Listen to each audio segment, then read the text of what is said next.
Entonces yo soy de altas energías, o sea, de muy pequeñas escalas, que significa la física de partículas, cosas muy, muy chicas que definen los ladrillos fundamentales del universo, o menos ojalá eso es lo que pensamos.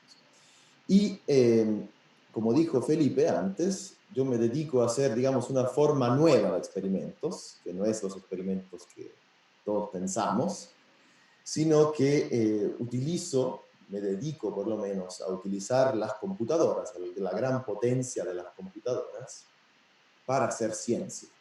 O sea, para ir donde sin las computadoras no podríamos ir en la física teórica Y yo creo y que descubrir la nuevas cosas. experimental todavía. Y en la experimental tampoco, absolutamente.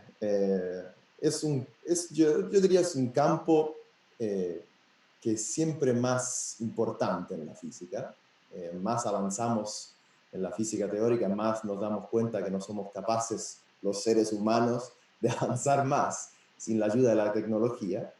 Y además la tecnología está avanzando muy rápidamente. Entonces, a través de esto utilizamos las computadoras y la belleza de las computadoras para hacer maravillas. A ver, ese punto es súper interesante y aquí te voy a hacer esta pregunta para que tú la expliques en detalle, pero es para poner en contexto por qué gran parte de la física actual tiene que ser entendida a través de estos experimentos como los tuyos que hacen en computadores. Por ejemplo, ¿cuál es la diferencia con lo que sabemos de leyes de Newton, por ejemplo?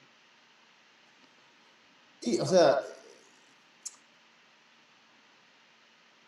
la cosa fundamental es que normalmente los físicos teóricos, por lo menos yo me incluyo en esto claramente, lo que hacemos es intentar aproximar prácticamente todos los sistemas, la naturaleza, Sí, yo hago y eso siempre. describirla, claro, lo hacemos todos al final, y describirla a través de ecuaciones que son modelos simples de algo que se parece mucho algunas veces, pero no es siempre la descripción última de la naturaleza que nos rodea. Y eso normalmente es porque simplemente no sabemos resolver las ecuaciones que describen la complejidad, o nosotros la llamamos la no linealidad total de la física que nos rodea. Entonces, la mayoría de las veces lo que hacemos es planteamos, miramos la ecuación y que, bueno, no la sé resolver, efectivamente. Entonces, ¿qué hago? Hago una trampita, la aproximo de alguna forma y ahí lo resuelvo en una forma más simple y digo que, bueno, entonces se parece a esto. Y lo que hago yo, digamos que los que hacen mi rama de la física teórica, que es a través de las computadoras, es decir, no quiero hacer esto, no quiero aproximar nada, quiero resolver todo, absolutamente cómo es, dado que yo humano no lo sé hacer, voy a enseñar o a utilizar la máquina para que la máquina lo haga para mí.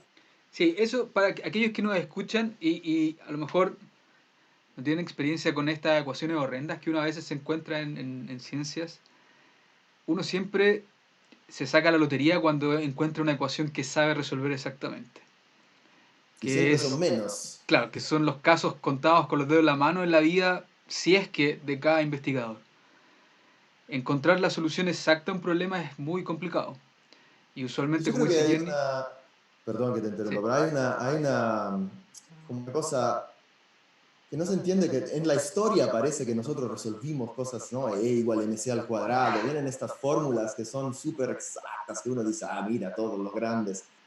Pero lo que no se entiende es que hoy en día es siempre más difícil encontrar esta exactitud. Siempre, o sea, es algo que ni siquiera los grandes del pasado podían entender, que se hubiera llegado a cosas que es tan difícil entender con esa exactitud, con esas fórmulas tan lindas.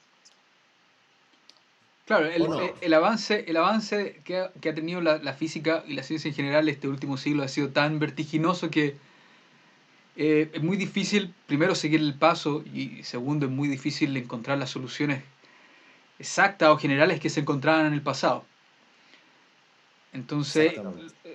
este tipo nuevo de ciencia, usar los computadores, hacer experimentos computacionales, es una nueva área, muy, muy nueva. Y como va a contar Gianni ahora, en esta hora que tenemos, les va a demostrar por qué es tan importante hacerlo así. Perfecto. Y o sea, yo creo que tendríamos que partir capaz explicando un poquito más, que es casi un poquito más en detalle qué es lo que yo hago. Dale.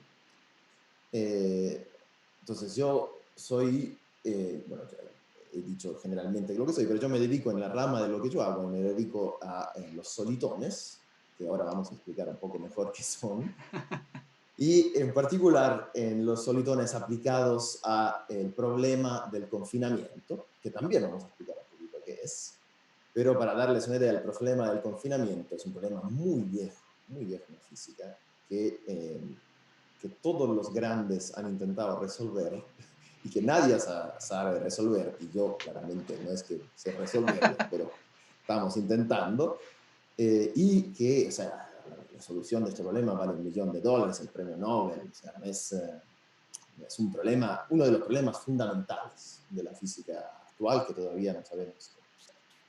Entonces, volviendo atrás, ¿qué es un solitón? Partamos por eso. Un solitón generalmente es una deformación colectiva de algo. O sea, pueden imaginar, por ejemplo, imaginemos la superficie del mar, ¿cierto? La superficie del mar tiene olas, ¿sí? Tiene pequeñas deformaciones, que son lo que nosotros en la física llamamos pequeñas perturbaciones de la superficie plana del mar, ¿cierto? Y esas pequeñas perturbaciones, al fin y al cabo, son muy pequeñas, viven poco y después decaen, ¿cierto? Y se vuelven de vuelta al plano del mar. Y el mar siempre está en esta situación de constante perturbación, ¿cierto? Nunca está quieta ni perfectamente plana, está siempre en esta situación. Pero hay casos donde hay deformaciones colectivas del mar, por ejemplo, una gran ola, ¿cierto? Un tsunami, por ejemplo. Sí, ese tsunami es una cosa colectiva, inmensa en el mar, que se propaga constantemente, que no decae inmediatamente, ¿cierto? Que sigue ahí y se propaga no linealmente, o sea, se propaga por mucho tiempo sin decaer. Y esa propaganda, o sea, esa entidad, esa cosa que es una deformación grande y colectiva de toda la física, en este caso el mar, en conjunto, es un solitón. O sea, en este caso el solitón del mar es la onda, el tsunami, pero hay muchos solitones, ¿cierto? Por ejemplo, el mar puede, no sé, hacer vórtices, sí, si nosotros en la bañera sacamos el tapón, hace un vórtice para bajar, y esa es una deformación colectiva de todo el líquido, ¿cierto? Y eso también es un solitón. Entonces, todas estas grandes deformaciones de objetos son los que, a los cuales yo me dedico, entre los cuales vórtices, ondas, todos estos tipos. Hay solitones mucho más complicados que Lo estos. que, lo que, en vez de usar el mar, tú lo que haces es que esta deformación es en el estado cuántico de las partículas. Claro, o sea, en mi caso, como soy un físico de altas energías, precisamente lo que dije antes, yo no me dedico a escalas tipo el mar. El mar es una escala, digamos, de bajas energías, es una escala grande, ¿cierto? Yo me dedico a escalas muy chicas donde están las partículas. Entonces me dedico a los solitones particularmente de la escala de partículas. Entonces, ¿qué hago yo? Es lo que dije antes, ¿cierto? Los físicos, por ejemplo, de los años 70, cuando en la teoría cuántica de campos, que es prácticamente lo que utilizamos para todas las partículas, para la física de partículas moderna, lo que hicieron fue descubrir las grandes ecuaciones que describían las partículas o la física de partículas en su generalidad y la resolvieron con aproximaciones eh, expandiendo alrededor de cosas que se sabían, etcétera, etcétera. O sea, no resolvieron todas las ecuaciones, solo las aproximaron. Y esas aproximaciones, esas perturbaciones chiquititas arriba del mar, en este caso es el mar de partículas, son las partículas mismas. Claro. Y yo me dedico a resolver esas ecuaciones completamente. O sea, a encontrar los solitones de partículas, las deformaciones generales de las partículas, colectivas. Sí, solo para, también para complementar, lo que hace Yanni es extremadamente difícil porque al mismo tiempo que se dedica a resolver ecuaciones que son de naturaleza cuántica, también son de naturaleza relativista. Así que hay Así una es. doble complicación en la manera que hay que resolver todo esto. Sí, por suerte, y ese es el tópico de hoy, por suerte no es que lo hago yo, sí, lo hace la computadora. Yo soy el trámite entre la física y la máquina. Entonces yo le digo a la máquina cómo hablar con la física y resolver los problemas para mí. Es maravilloso. Porque yo sinceramente hago muy poco y la computadora hace todo, toda la belleza de las resoluciones, me las tira la computadora. Pero Cu- entonces decía, eso es un solitón y yo me dedico al problema del confinamiento. El ¿Qué, problema del qué- eso? confinamiento es un problema de partículas que, bueno, no sé si ustedes saben, pero hay algunas partículas fundamentales del universo. O sea, el universo, todo lo que nos rodea en el universo está hecho de unas entidades básicas que al fin y al cabo nosotros catalogamos, sabemos exactamente cuáles son. Es como decir que sabemos cuáles son los ingredientes que el universo utiliza para hacer todo lo que vemos. Y esos ingredientes los conocemos muy bien, sabemos cuáles son. Por ejemplo, el electrón, ¿cierto? Es uno de esos ingredientes fundamentales. Otros de esos ingredientes se llaman los quarks, son simplemente partículas que están dentro de los protones y los neutrones que forman los átomos, ¿sí? Los núcleos de los átomos. Y por algún misterio de la naturaleza que todavía no sabemos resolver, este es precisamente el problema del confinamiento, los quarks en la naturaleza solo existen eh, en conjunto con otros quarks. ¿Qué significa esto? Por ejemplo, un electrón, yo en la naturaleza puedo ver un electrón libre, o sea, un electrón solo que viaja por el espacio, por ejemplo. Pero los quarks siempre se encuentran o de a dos o de a tres. Ahora recién, hace muy poco, encontraron de a cuatro, pero nunca solos. No existe, no se ha visto el quark solo. Y entonces se dice que los quarks confinan, o sea, les gusta estar juntos, se confinan a estar juntos. Y el hecho de que estén juntos se sabe hace muchísimo, pero no se sabe por qué. No se sabe, y se ha intentado mucho entender por qué, cómo es que confinan, cuál es la física atrás de este confinamiento. Y, y bueno, se piensa, o por lo menos los que se dedican a esto desde mi punto de vista, desde mi lado, hay muchas formas de dedicarse a este problema, pero en mi forma particular, nosotros pensamos que hay un solitón entre los quarks, o sea, que hay algo, una cosa colectiva, una deformación grande, colectiva, que mantiene los quarks juntos. Es como si hubiera un elástico, un solitón tipo elástico en medio de los quarks, que si los intentamos separar, el elástico se pone en tensión y los vuelve a juntar. Entonces, yo lo que me dedico es intentar entender la forma de este elástico, o esta cuerda que tiene que haber en el medio, y si es que de verdad existe.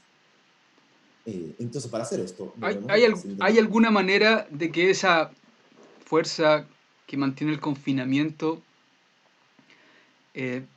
sea deducida sin la necesidad de lo que tú estás haciendo?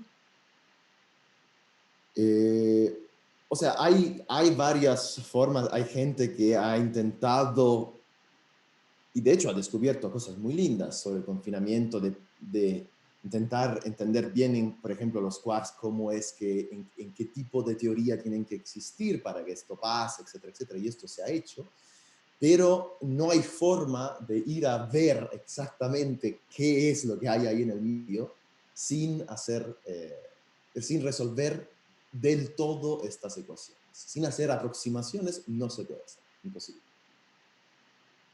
Bueno, Y por eso utilizamos las máquinas, estas pasemos lindas a... máquinas. Cuéntanos un poco sobre la imagen que estamos viendo. El video es el choque de dos solitones y te voy a Mira, decir, justo yo no estoy dentro de la página, entonces pero te déjame digo entrar al un tiro, momentito él es antes. parte de lo que tú hiciste de dos solitones antiparalelos a una velocidad de 0.45 veces la velocidad de la luz. Ah, perfecto. Entonces lo que están viendo ahí es, bueno, cada, ¿cómo se llama? Cada cosita que ven ahí, digamos, cada montañita, capaz, que ven ahí, es la representación de un solitón. O sea, lo que ven ahí es la solución que la máquina me ha entregado del perfil de una de estas soluciones, de estas ecuaciones altamente complejas. Y lo que yo hago ahí es divertirme un poco O sea, agarro dos de estas soluciones y literalmente las hago chocar. ¿Por Es qué? como una colisión de partículas. Exactamente, pero no es necesariamente partículas, sino que es como una colisión de tsunamis de partículas. O sea, Sí. es como una cosa colectiva que van y chocan, etcétera, etcétera. ¿Y por qué? Es importante decir, ¿por qué hacemos que choquen? Bueno, sinceramente, por ninguna razón.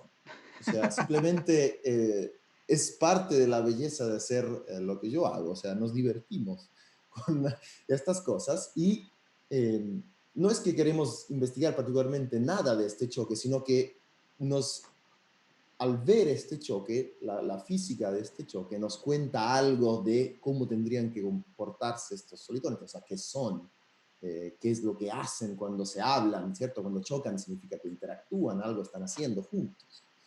Pero qué es lo que nos esperamos no lo sabemos, simplemente hacemos lo que dijimos al principio, un experimento. Tiramos las cosas y vamos a ver qué pasa.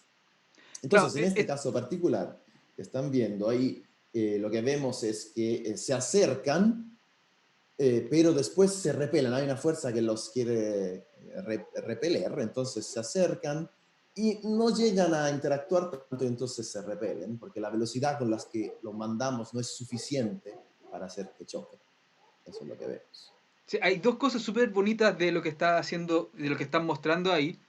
Una es que insisto en este punto, esa es la dinámica completa del problema que está estudiando, o sea, la solución exacta. Lo cual Exactamente. es muy difícil de obtener en cualquier teoría. Muy, muy difícil.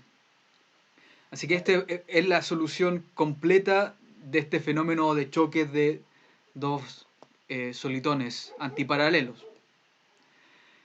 Sí, digamos que la solución exacta capaz no es técnicamente correcto, pero es la solución más completa que tenemos a este sistema de ecuación grande, etcétera, etcétera, sin hacer ningún tipo de aproximaciones.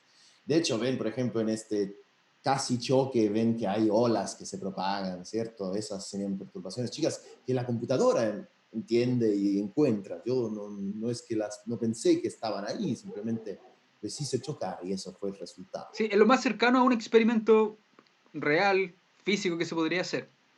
Exactamente, exactamente, Con todo lo inesperado que incluye un experimento de lo desconocido en realidad. exactamente. Y de hecho, un día quisiéramos poder abstraer estas cosas a cosas que sí se pueden observar, ¿cierto? Por Claro. ejemplo, no sé, choques de, supongamos, galaxias, ¿cierto? Que galaxias son, al fin y al cabo, la dinámica de la galaxia es una gran ecuación muy difícil de resolver, pero si podemos poner eso en una máquina, hacerla chocar con otra cosa, podríamos dejar que la máquina... Todavía Y no hemos llegado a eso, la de hecho, máquina eso no es es el punto que te quiero suficientemente hablar. buena. ¿Qué tipo de máquina necesitas para hacer esto?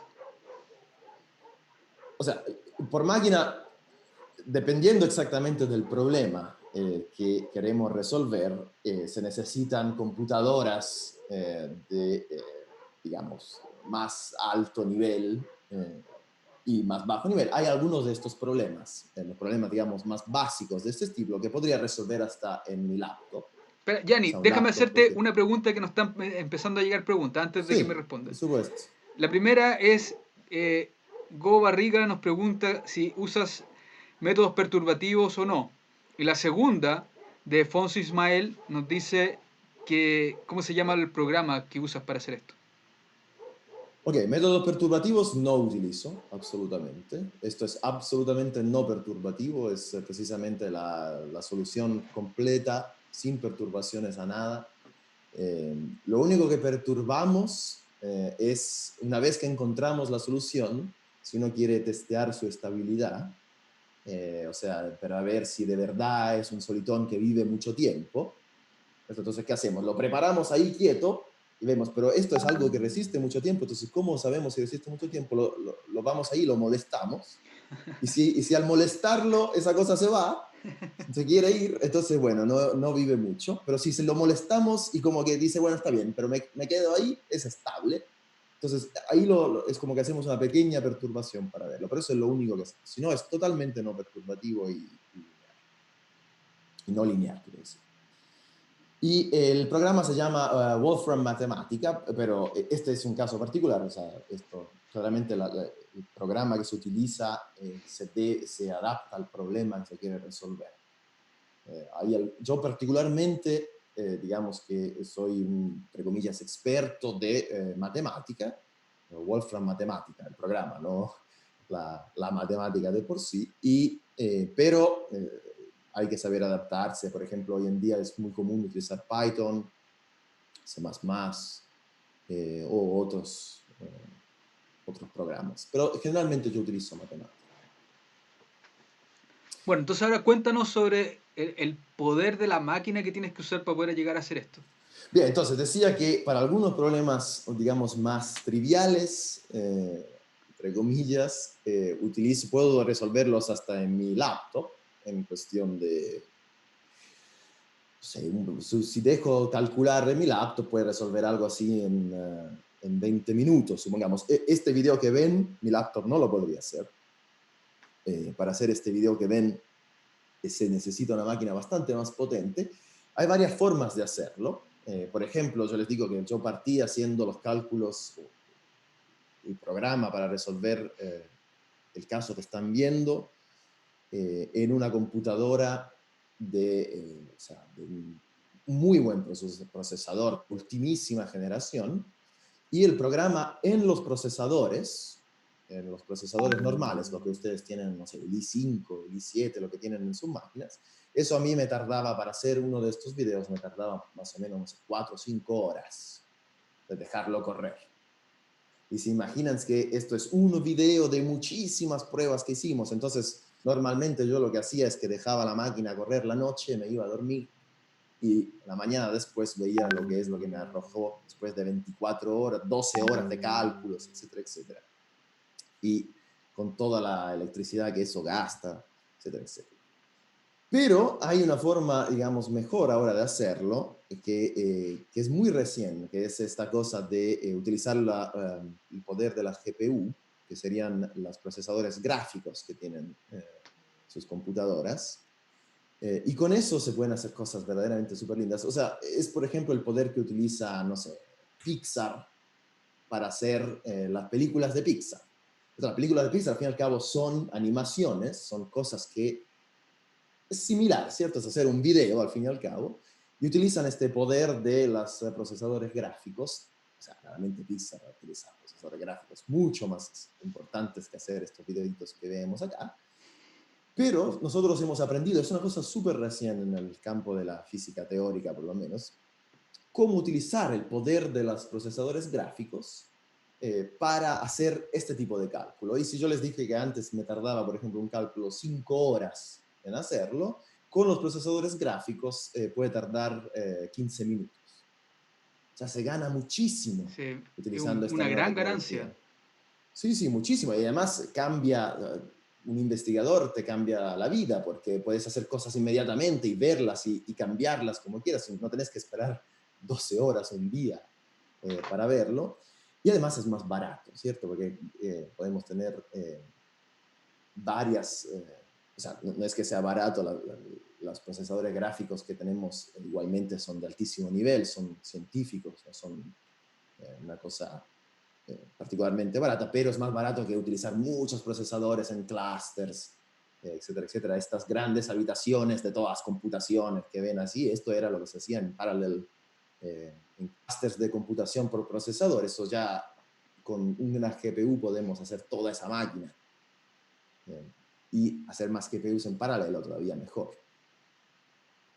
Aquí Eso es lo que tengo hacen dos las grandes. preguntas de la gente. La Sí. primera es de Paulina Masser, dice, ¿por qué los solitones que vemos se repelen y no se suman como lo harían ondas?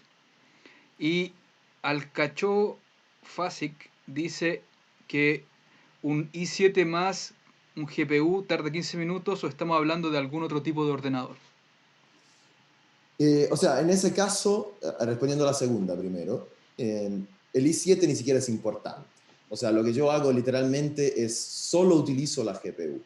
Entonces, dependiendo de cuán buena es la GPU, puedo hacer que un cálculo que en el i7 equivalente hubiera tardado 4 horas sin utilizar la GPU, me tardé 15 minutos solo utilizando esa GPU, dependiendo claramente de cuán buena es la GPU.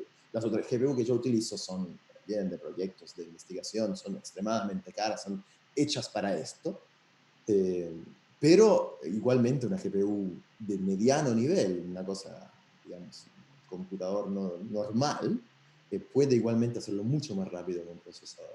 Lo único difícil de hacer esto es que es una tecnología nueva, hay que saber meterse en toda esta maquinaria de machine learning y de redes neuronales, etcétera, etcétera. Es una cosa bastante moderna y nueva. Entonces, hay que aprenderlo. No es exactamente como lo hacíamos hace mucho. O sea, las técnicas por procesador son técnicas muy viejas. Simplemente son mejores porque los procesadores son mejores. Pero la técnica es la misma que se utilizaba hace 30 años. Solo que ahora tenemos computadoras que son buenísimas comparadas con antes. Y ahora la técnica de GPU es literalmente nueva. Entonces hay que aprenderla, hay que meterse a redes neuronales, entender qué significa esto. Pero para nosotros lo que dedicamos a esto es milagroso, O sea, por lo verdaderamente. que yo veo, una cosa revolucionaria. Absolutamente, absolutamente fue un cambio grandísimo y nos va a dejar hacer cosas en el futuro que estamos verdaderamente muy contentos. Y en términos de la primera pregunta, o sea, ondas normalmente son perturbaciones, por eso se ignora muchas de las interacciones entre las ondas. En este caso, estas no son perturbaciones, son objetos. Es como si yo mandara dos grandes objetos y que hay una fuerza entre estos dos objetos, una fuerza física eh, que los quiere o atraer o repeler, en este caso los quiere repeler. Y las ondas no tienen esta fuerza, por lo menos no en el caso normal que estudiamos normalmente. Yanni, Y por lo tanto, déjame sí, poner solamente para que lo vean el segundo video claro, de o dos sea, eso es una solitones buena idea, antiparalelos, pero ahora moviéndose más rápido, a exactamente, 70, o sea, a un 70% de la velocidad de la luz. Lo estoy buscando. buena idea. Sí, precisamente, o sea, esta fuerza que tienen estos solitones es una fuerza de repulsión, pero si nosotros le damos suficiente velocidad, o sea, a través de la máquina, nosotros literalmente le damos a la máquina suficiente fuerza como para tirarlos suficientemente rápido, entonces lo que vamos a ver es que le podemos ganar a esta fuerza de repulsión y hacerlos chocar igualmente, que es este video, Claro, o uno de los aquí videos. se ve como realmente ahora ya no es. Antes no se tocaban, ahora se están tocando, están interactuando entre sí. Exactamente, pero esto todavía no es un choque, o sea, ahí están a punto. Lo Claro, que ven ahora es que es como que los tiramos con mucha velocidad, algo quieren hacer, o sea, los perturba muchísimo, están como que no quieren, entonces desaparecen por un momento y dicen, bueno, ok, estamos suficientemente lejos de vuelta y vamos a reaparecer. y cuéntanos cómo Eh, se ve la relatividad ahí en esa simulación. ok, esto es un poquito más complicado, pero vamos a intentar Pero es interesante entenderlo. porque te da, o sea, la solución del computador te muestra ahora visualmente dónde está la relatividad. Muy bien. Eh, entonces, hay un fenómeno, o sea, en relatividad, no sé si ustedes, o capaz alguna charla anterior lo han explicado, pero hay un fenómeno de relatividad que se llama contracción de Lorentz, o sea, que significa que los objetos que se mueven muy rápido se contraen en la dirección de su movimiento. O sea, si un tren pasa muy rápido, muy cerca a la velocidad de la luz delante de nosotros, ese tren se achicaría en la dirección de su movimiento. Y no es un efecto óptico, literalmente se achica, eh, se contrae el espacio-tiempo en el que vive. Entonces, en estos videos mandamos objetos, o sea, hacemos que se muevan objetos en alguna dirección y de hecho muy rápido. Este es como 70% de la velocidad de la luz, o sea, muy rápido. Entonces, lo que ven es que se achican, en vez de hacer montañitas redondas, son montañitas más como Aplanadas. aplastadas, sí, aplanadas, aplastadas, porque literalmente lo que vemos es la contracción de Lorentz. Lo que vemos es que al moverse muy rápido se aplastan, se contraen en esa dirección, y más rápido las movemos, más se van a contraer en esa dirección. De hecho, es algo que creo que vamos a ver más adelante cuando Puedo poner mandamos el otro cosas, para que lo vean más claro. claro, todavía más rápido. Hay cosas que mandamos todavía más rápido y en ese caso se achican todavía más. Este está a 80% la velocidad de la luz. A ver.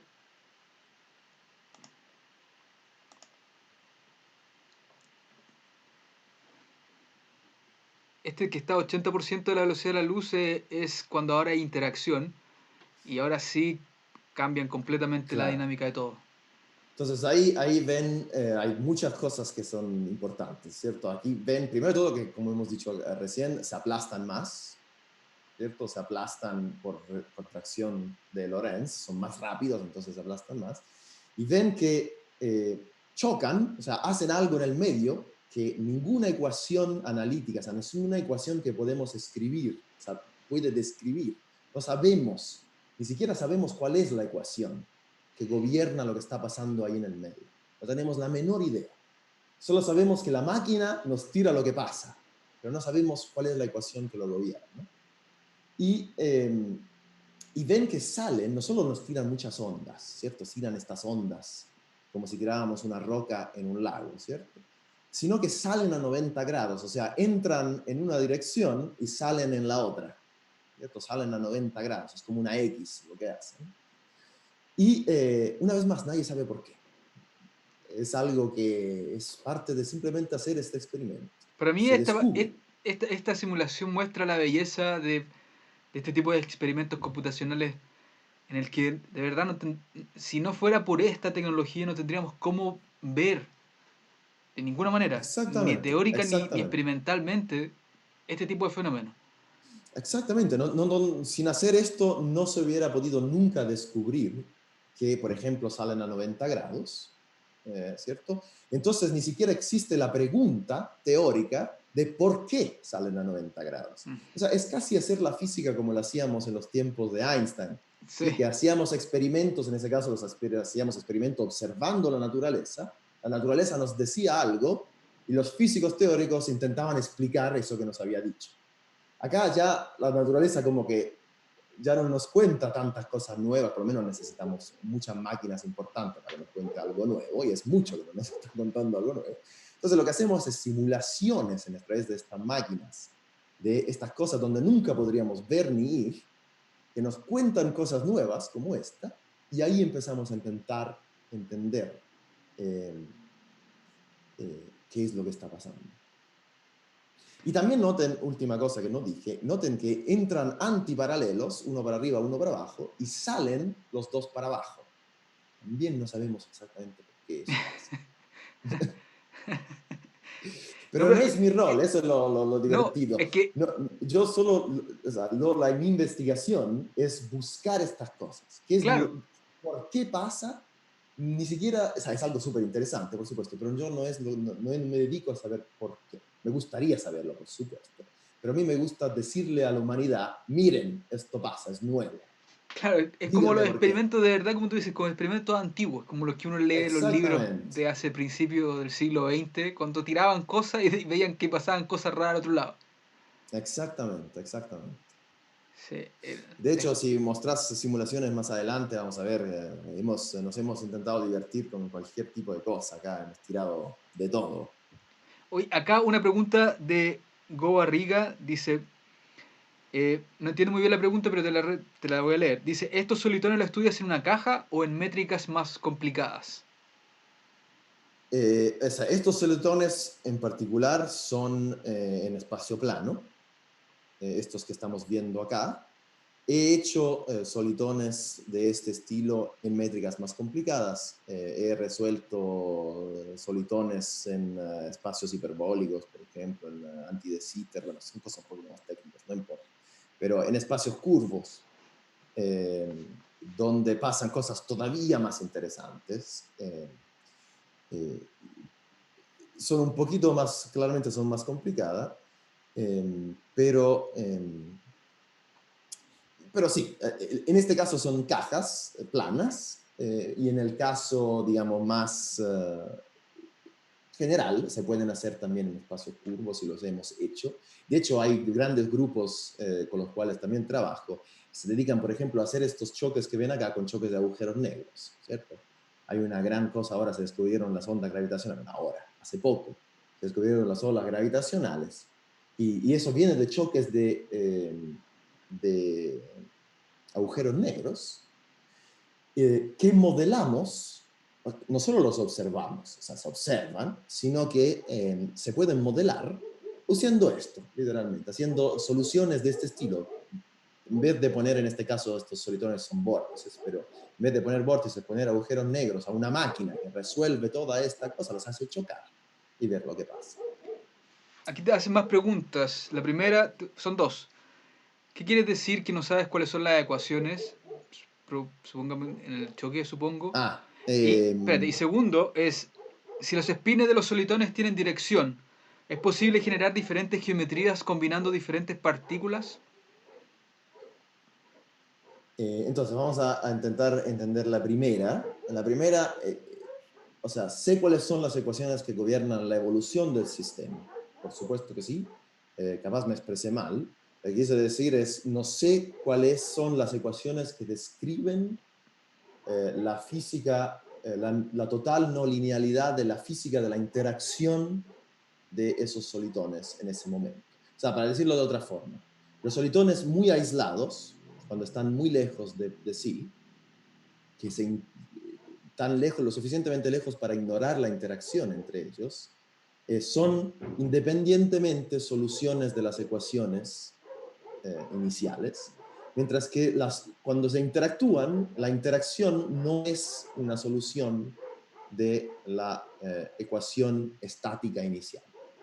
Entonces, no sabemos exactamente cuál es la interacción eh, y la no linealidad y qué es lo que gobierna esa fuerza ahí en el medio. Eso es lo que quise decir.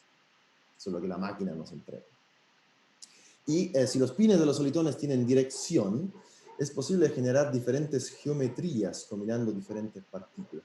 No sé si entiendo bien lo que la pregunta, pero, o sea, no sé si esto es exactamente lo que se pregunta, pero acá en este caso lo que están viendo son, como bien acá ha dicho, no es exactamente spin lo que estamos tirando en estos solitones, son una cosita un poquito más pequeña. Pero digamos que igualmente es una flecha que apunta para arriba y una flecha que apunta para abajo. Y se pueden hacer otro tipo de choques de otro tipo de flecha, por ejemplo, dos que apuntan para arriba, ¿cierto? O una que apunta, y esto también los hemos hecho, no tengo esos videos ahora para mostrarles, pero sí los hemos hecho, una que apunta para arriba y otra que apunta en el plano, o sea, ortogonales entre sí, también esas hemos hecho chocar y pasan cosas diferentes entre sí, y muchas cosas pasan. O sea, es posible hacer diferentes tipos de geometrías de interacción, si eso es lo que se está preguntando, por supuesto. También se pueden hacer redes de estos solitones, se pueden hacer muchas cosas, lo que O, la máquina nos deja hacer. o choque de muchos solitones como vamos a ver ahora. Claro, también hemos hecho choque de muchos. Por Dime, ejemplo, dime, esto que vamos a ver ahora, ¿no? Choque ¿cuál, de muchos solitones. cuál pongo? Voy a poner el que sea a velocidad más baja primero, capaz. ¿De cuatro solitones? De 4 solitones, por Ok. ejemplo. Este está Esto es 70. algo que es bastante moderno, o sea, son verdaderamente utilizando la potencia de las máquinas modernas, lo que nos deja hacer algo así, porque ya utilizar dos y hacerlos chocar a velocidades relativistas es bastante pesado sobre las máquinas, y poner 4 es mucho más pesado. O sea, desgraciadamente, gracias a la no linealidad de este problema, no es que poner 4 es 2 veces poner 2, no es así, es un poquito más complicado.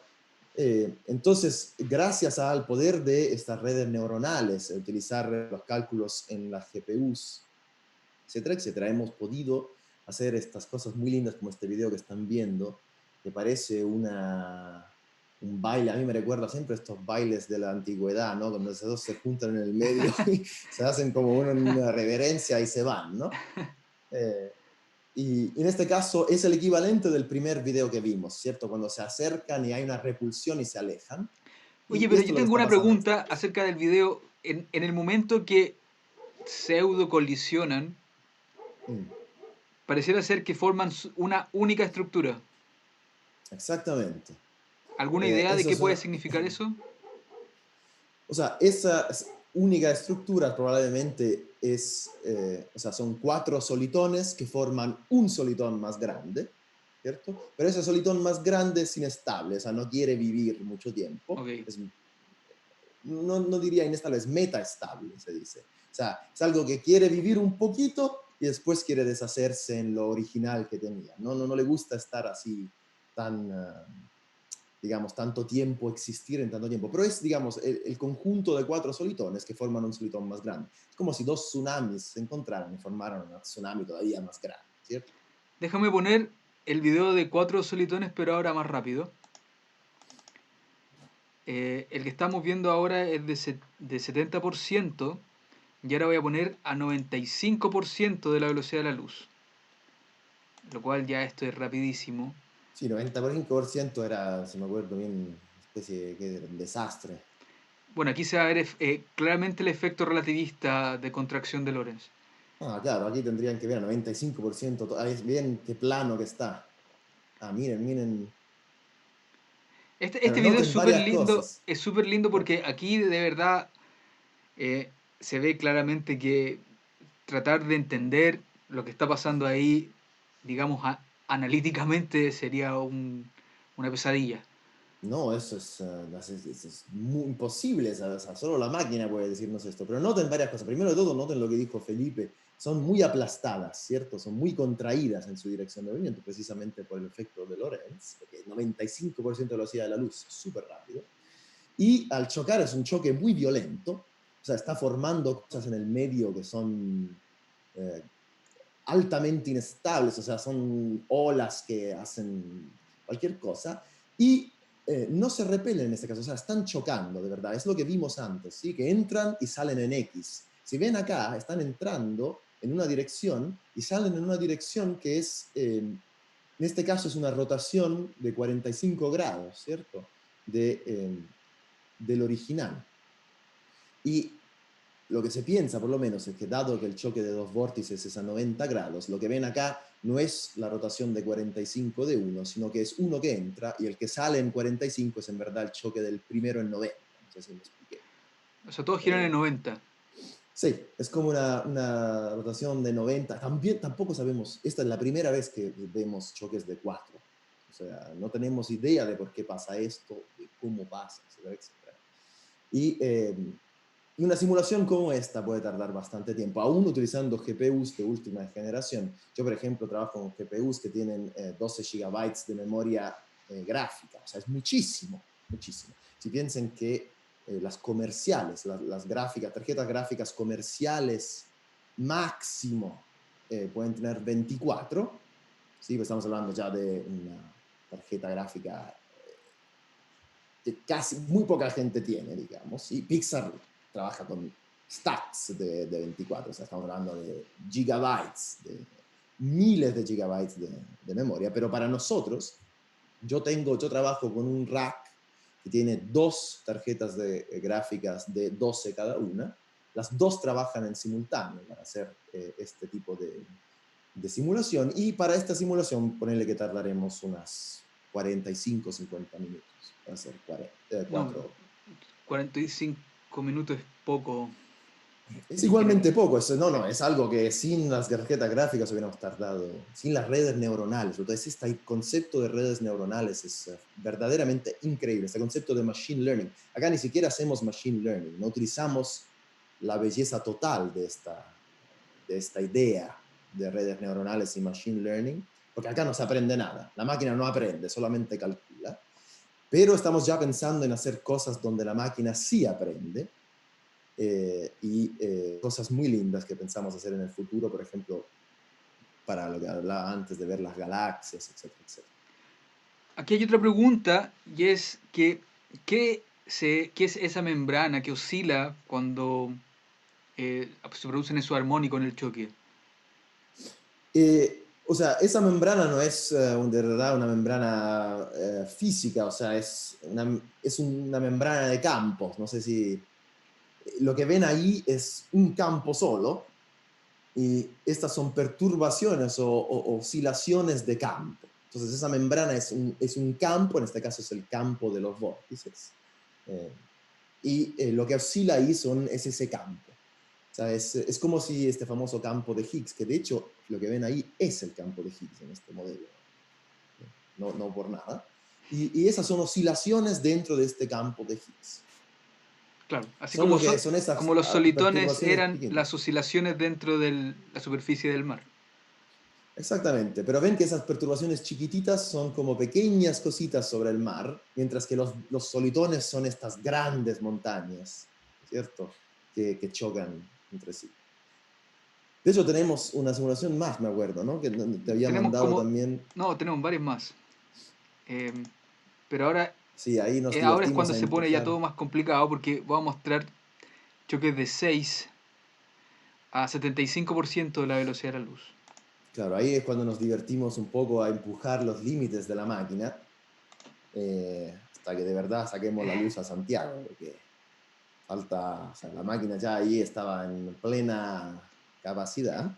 Lo que vamos a ver ahora esto, esta en particular para mí es sorprendente porque en el choque, al menos yo como lo veo, ni siquiera se respeta la simetría del estado inicial. No hay una rotación de todas las cosas en algún ángulo fijo. Sí, esta es, ya tengo que admitir que este caso particular es verdaderamente puramente para divertirme. O sea, ni siquiera pensé tanto en la física, dije a ver si lo podemos hacer, a ver si la máquina nos deja hacerlo. Y como ven, es extremadamente lindo. Hacemos que estas cosas se acerquen, después hacen una cosa rara en el medio y salen, sí, parece que salen de a pares, ¿no? O Eso es lo sea, que al yo menos veo, dos salen solos y algunos de a pares. lo cual a mí me llama un montón la atención y me indica que hay una cosa muy interesante detrás que algún día me gustaría saber. Pero demuestra el poder de este tipo de experimentos, o sea, llegar a cosas completamente insospechadas, el poder que hay detrás de esto. Exactamente, o sea, y repito, esto es una simulación altamente no lineal, o sea, tendría que ser muy certera de que si efectivamente nosotros en laboratorio pudiéramos crear vórtices de este estilo, o sea, solitones de este tipo, y los hiciéramos chocar, tendríamos que ver eh, que pasen cosas como esa. Ahora, yo personalmente, repito, soy un físico teórico, entonces no me dedico a hacer ese experimento, pero sí si efectivamente se pudiera hacer, yo les pudiera dar a los experimentalistas que hacen chocar esos solitones una simulación que dice esto es lo que tendría que pasar. Y Les voy a si no mostrar, pasa eso, ah, también es muy interesante, pero hay que entender por qué. bueno, dejen mostrarle el último video. También son 6 solitones, pero ahora moviéndose a 95% de la velocidad de la luz. Y esto ya es una... O sea, Sí, este era el límite, me parece. eh, de hecho, preguntan aquí si el número de solitones incidentes es siempre igual a los que salen después de la interacción y al menos este video muestra que parece que no. O sea, este último era, creo que verdaderamente el límite donde las cosas ya se perdía la noción de lo que estaba pasando, o sea, ya de verdad era demasiado rápido, demasiadas no linealidades se creaban en este choque. Esto, repito, es un choque no sé si se ve bien, pero al principio son 6 vórtices, 6 solitones que hacemos encontrar en el medio a una velocidad altísima, y es un choque altamente fuerte que, que tira, bueno, hace lo que hace, y hace este choque bestial, con ondas que se propagan en todos lados. Yo creo que igualmente, respondiendo a la pregunta de Andrés, sí es verdad, o sea, el número de solitones se conserva, a menos que, y esto lo hemos estudiado, desgraciadamente no mandé videos sobre esto, pero hay una velocidad crítica, o sea, piensen siempre que hay una fuerza de repulsión. La fuerza de repulsión siempre quiere que esto se separe, entonces nosotros tenemos que mandar con velocidad suficiente para ganarle a la fuerza crítica para que choque. Entonces hay una velocidad crítica donde esa fuerza justo le ganamos. Y si hacemos choques en esa fuerza crítica, se quedan mucho tiempo cerca, o sea, hacen un conjunto, hacen este solitón grande en el medio, mucho tiempo, porque es justo esa velocidad que justo hace que se choquen, y ahí tenemos un solitón solo, más grande, siempre metaestable, pero es metaestable con una vida muy grande, o sea, con una vida muy larga. Entonces, en ese caso se podría decir que no se conserva porque no lo observamos hasta el final. Si lo observáramos hasta el final de su vida, igualmente se decaería en sus originales, Ok. De pero hecho, si es no, exactamente lo que te voy a preguntar ahora.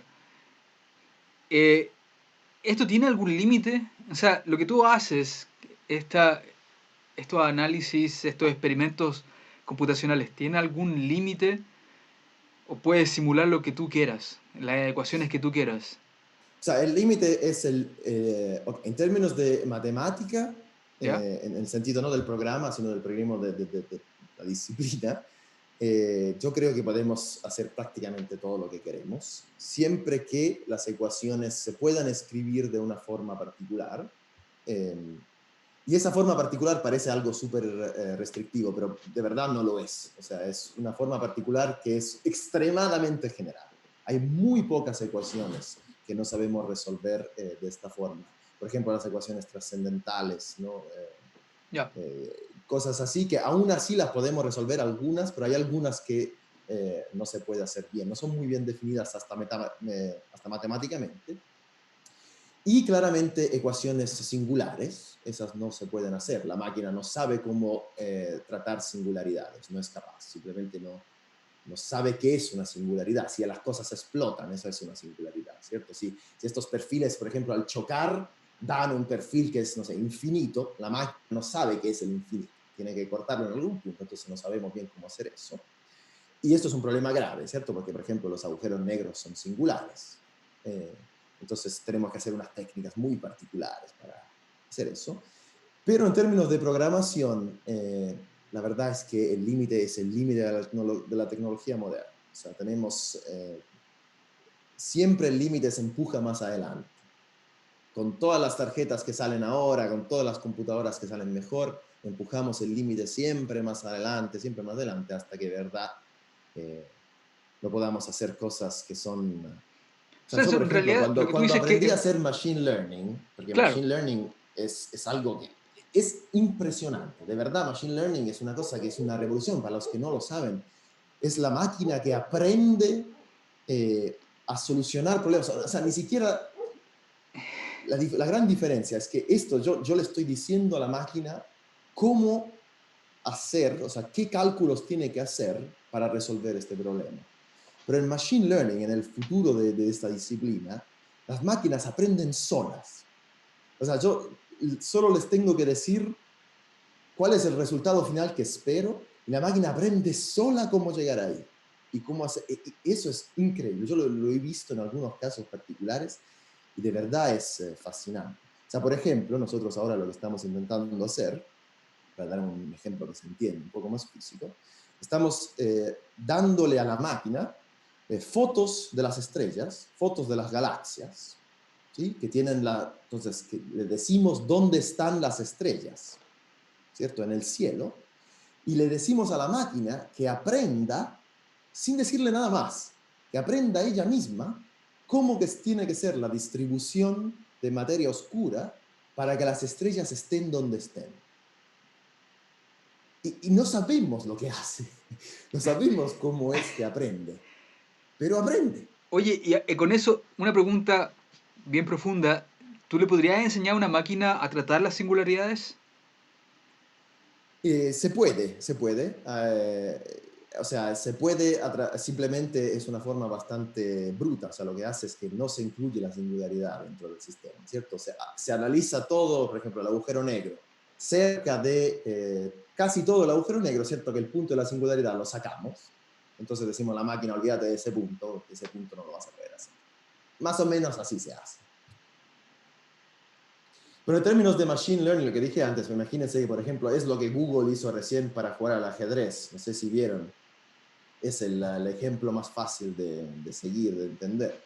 Para jugar al ajedrez, antes las máquinas que, por ejemplo, las grandes computadoras que hace mucho que las computadoras le ganan al mejor jugador de ajedrez del mundo, pero lo que hacían antes era calcular por fuerza bruta todas las posibles movidas, ¿cierto? Y un database de todos los juegos que se utilizaron, y con eso ganar. Ahora lo que hizo Google es hacer un jugador de ajedrez virtual, una máquina que juega al ajedrez a través de este sistema de machine learning. O sea, una máquina que simplemente se sentó a jugar consigo misma, solo le dieron las reglas, y la máquina aprendió jugando consigo misma cómo jugar, y esa máquina le ganó a todas las máquinas anteriores. Increíble. Oye, Yanni, mira, nos quedan 4 minutos, 3 en realidad, y hay una pregunta que es la siguiente. ¿Qué programas son los más usados para las simulaciones? Ok, entonces, Y solo para complementar hay una última pregunta y es si estas simulaciones representan interacciones a escalas macroscópicas. o sea, ok, la segunda pregunta primero. En este caso particular, escala macroscópica, no. O sea, igualmente estamos hablando de física de altas energías, o sea, son solitones que igualmente son relativamente chicos, eh, pero son igualmente, esto es por la belleza de la simetría de la física, son igualmente buenas simulaciones de, si queremos, vórtices más macroscópicos, por ejemplo, como los vórtices que se encuentran en los superconductores de algún tipo de metales, etcétera, etcétera. Entonces, hay una simetría, esa es parte de la belleza de la física, que relaciona algunos fenómenos a diferentes escalas. Los programas generalmente que se utilizan, repito, yo personalmente me especializo en Wolfram Matemática, pero generalmente es muy común en este sistema utilizar Python. Python, digamos que es el programa padre de todas estas cosas. Matemática es más útil para los físicos teóricos más que para la gente que se dedica puramente a la computación, porque nosotros no solo tenemos que hacer la programación de las ecuaciones, sino que tenemos que derivar normalmente cuáles son las ecuaciones, partiendo de modelos físicos, etcétera, etcétera. Y en esto el programa de Wolfram nos ayuda más que, por ejemplo, Python. Pero hay gente, por ejemplo, que hace la parte de las ecuaciones en matemáticas, pues pasa el problema a Python, resuelve, etcétera, etcétera. Depende del problema en sí.